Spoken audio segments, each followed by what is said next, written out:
Bismillahirrahmanirrahim. Assalamualaikum warahmatullahi wabarakatuh. Alhamdulillahirabbil alamin wa bihi nasta'inu ala umuri dunya waddin wa ala alihi washabihi ajmain. Alhamdulillah, pada kesempatan hari ini saya bisa kembali lagi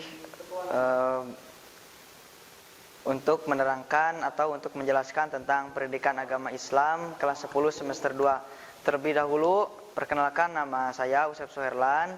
Di sini saya akan mencoba menjelaskan yaitu bab 13, meningkatkan kesejahteraan melalui wakaf.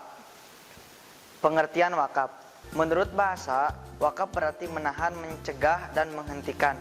Menurut istilah, wakaf adalah menyerahkan barang atau benda yang sifatnya tahan lama untuk dimanfaatkan di jalan Allah Subhanahu wa taala.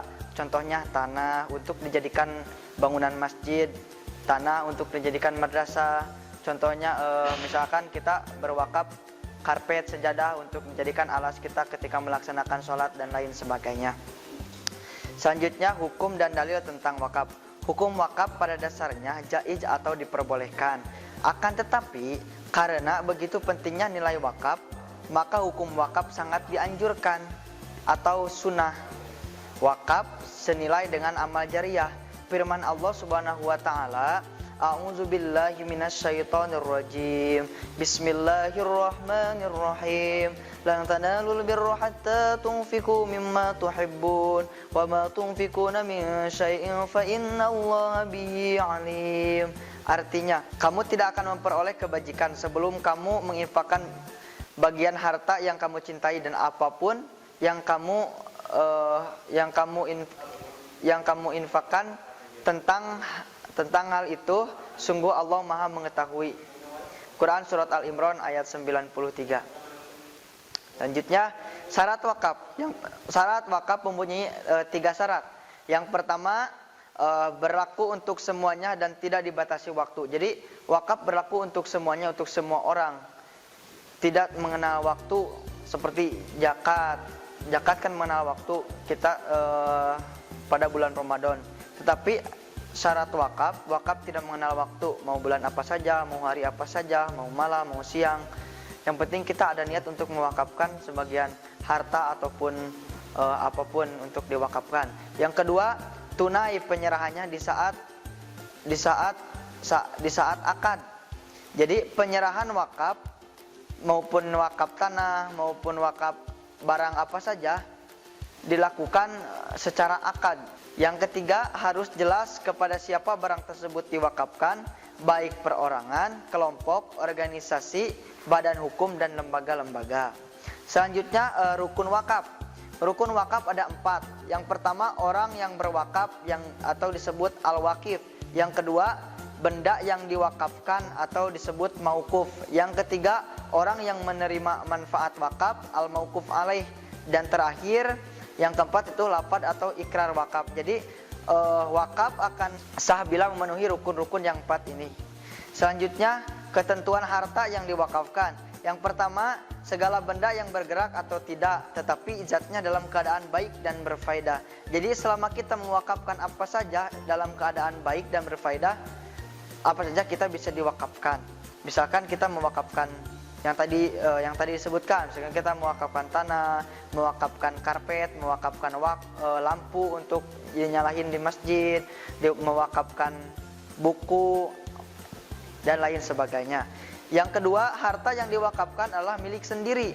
Jadi ketika kita mewakafkan harta harus milik sendiri, jangan milik orang lain. Karena kalau milik orang lain tentunya tidak sah untuk diwakafkan. Yang ketiga, harta yang diwakafkan dilakukan atas kehendak sendiri. Jadi ketika kita mau mewakafkan harta ataupun apa saja, harus ada kehendak sendiri, jangan ada paksaan dari orang lain ataupun ada karena sebab-sebab tertentu. Jadi ketika kita melaksanakan wakaf, ketika kita melakukan wakaf, harus dengan kehendak sendiri lillahi ta'ala. Yang keempat, harta yang diwakafkan atas dasar berhak berbuat baik. Mungkin ini tak perlu dijelaskan. Yang nomor 4 dan nomor 5, harta wakaf tidak boleh dijual kecuali jika rusak atau tidak bisa dimanfaatkannya, kemudian diganti dengan baru dari hasil penjualan tersebut.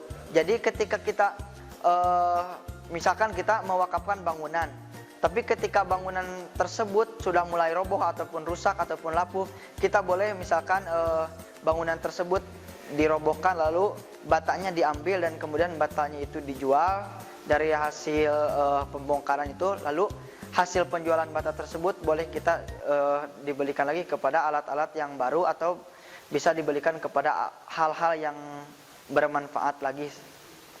Nah, hukum mengganti atau memindahkan wakaf.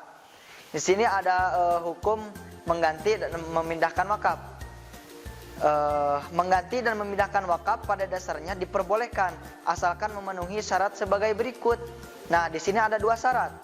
Yang pertama, alasannya jelas, rasional dan membawa manfaat. Jadi, ketika kita mau menggantikan wakaf, ketika misalkan kita mewakafkan tanah, tetapi tanah tersebut akan dibangun yang lebih dimanfaatkan lagi.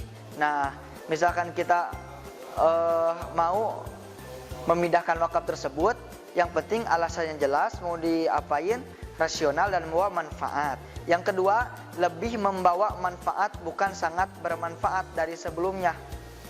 Ulangi, lebih membawa manfaat bahkan sangat bermanfaat dari sebelumnya. Nah, misalkan kita mau mengganti wakaf harus lebih bermanfaat dari sebelumnya. Pemindahan tempat boleh asal disetujui oleh ulama dan pemerintah setempat dengan alasan sebagai berikut.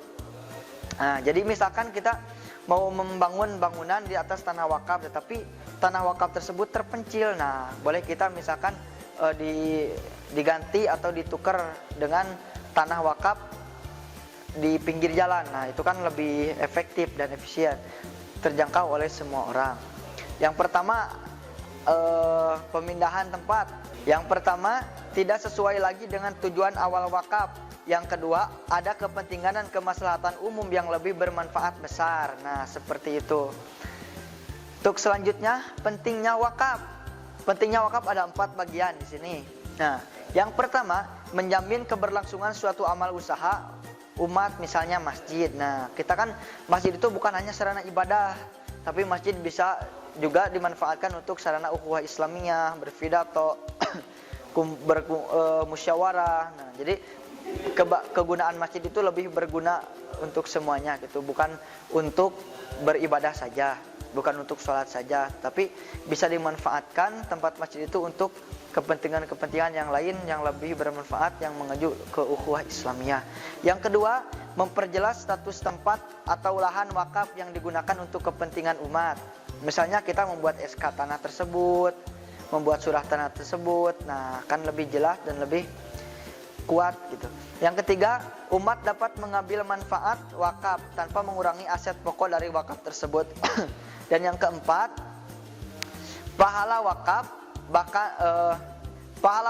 akan mengalir terus bagi wakif. Jadi wakif itu orang yang mewakafkan.